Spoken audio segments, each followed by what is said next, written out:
जमीन के मुआवजे की मांग को लेकर किसानों ने गोकुल बैराज के पास सड़क जाम कर दिया। जाम हटाने आई पुलिस और किसानों के बीच कहासुनी हुई, जिसके बाद पुलिस ने लाठीचार्ज कर दिया और इसके बाद हालात बेकाबू हो गए।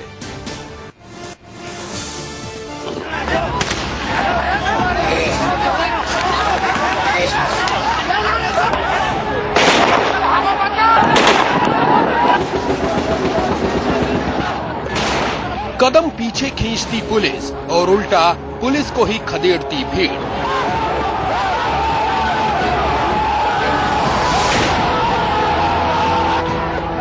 पुलिस को ललकारते प्रदर्शनकारी और भीड़ को रोकने के लिए दहाड़ती पुलिस वालों की AK-47 राइफल। ये तस्वीरें मथुरा की हैं, जहां किसानों और पुलिस के बीच झड़प से कोहराम मच गया।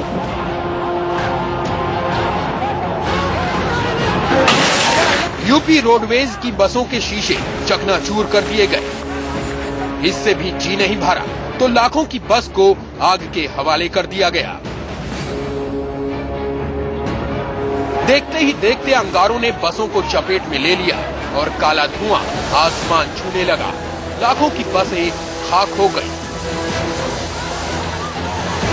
पुलिस कभी खुद डरती तो कभी भीड़ को डराती, लेकिन भीड़ को न खाकी का डर था, न बंदूक का खौफ।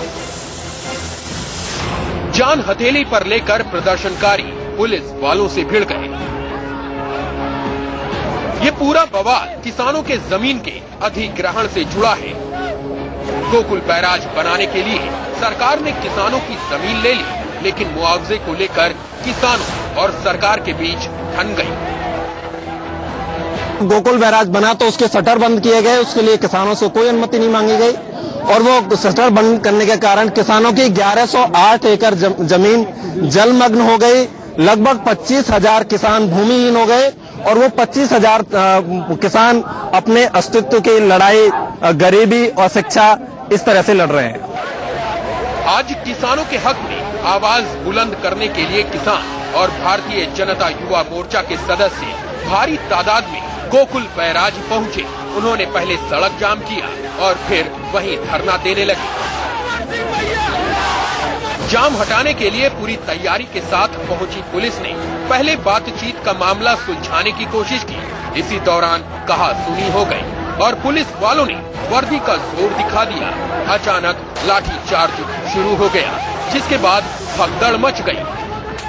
हालांकि प्रदर्शनकारियों की बजाय पुलिस को ही पीछे हटना पड़ा। एक तरफ प्रदर्शनकारी पुलिस वालों को खदेड़ रहे थे तो दूसरी तरफ उनमें से कुछ प्रदर्शनकारी बसों को खाली करवा रहे थे। महिलाएं, बच्चे किसी तरह जान बचाकर भागे। बसों को खाली कराए जाने के बाद उनमें जमकर तोड़फोड़ की गई और फिर उन्हें आग के हवाले कर दिया गया। ये पूरा आंदोलन भारतीय जनता युवा मोर्चा के बैनर तले चला, जो बीजेपी की यूथ विंग है। प्रशासन, जिला प्रशासन भ्रष्टाचार में लिप्त है। जब भी किसान मुआवजा मांगने गए तो उनसे रिश्वत मांगी गई। इस मुद्दे को भारतीय जनता युवा मोर्चा ने जनता के सामने लाकर रखा है, मीडिया के सामने रखा है और देश के सामने बताना चाहते हैं कि अखिलेश यादव की सरकार और प्रशासन का काम करने का तौर तरीका क्या है। प्रदर्शनकारियों का आरोप है कि शांतिपूर्ण प्रदर्शन पर पुलिस ने बेवजह सख्ती दिखाई, जिसके बाद हालात बिगड़ गए। गोकुल बैराज पर फिलहाल हालात काबू में हैं, लेकिन तनाव बना हुआ है। Ravindra Singh, Mathura, India news. सीधे रुक करेंगे। हमारे संवाददाता विपिन चौबे इस वक्त हमारे साथ इस खबर पर जुड़ रहे हैं। विपिन, क्या अपडेट है इस पूरे हंगामे को लेकर के?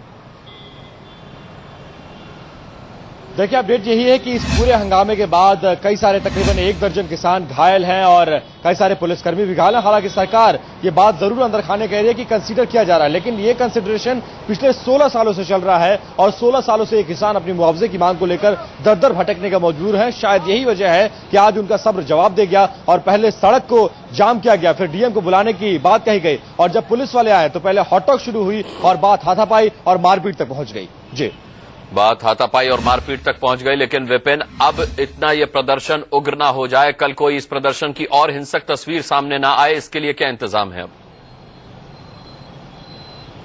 देखिए, प्रशासन अपनी तरफ से, क्योंकि आईजी डीआईजी का वहां पर दौरा हुआ है, स्थिति को काबू में करने की बात कही जा रही है और किसानों के गुट को समझाने बुझाने की बात कही जा रही है। और अंदरखाने अधिकारी ये भी कह रहे हैं कि बीजेपी के युवा मोर्चा जो इसमें शामिल था इस प्रदर्शन में, उसने कहीं ना कहीं किसानों को उकसाया, क्योंकि इससे पहले भी आंदोलन होते रहते हैं, धरना प्रदर्शन होता रहा है मुआवजे की मांग को लेकर, लेकिन इस तरह का उग्र आंदोलन कभी नहीं हुआ था। और सीधे तौर पर आज जो कुछ भी हुआ उसके लिए युवा मोर्चा जिम्मेदार ठहराया जा रहा है प्रशासन की तरफ से युवा मोर्चा को।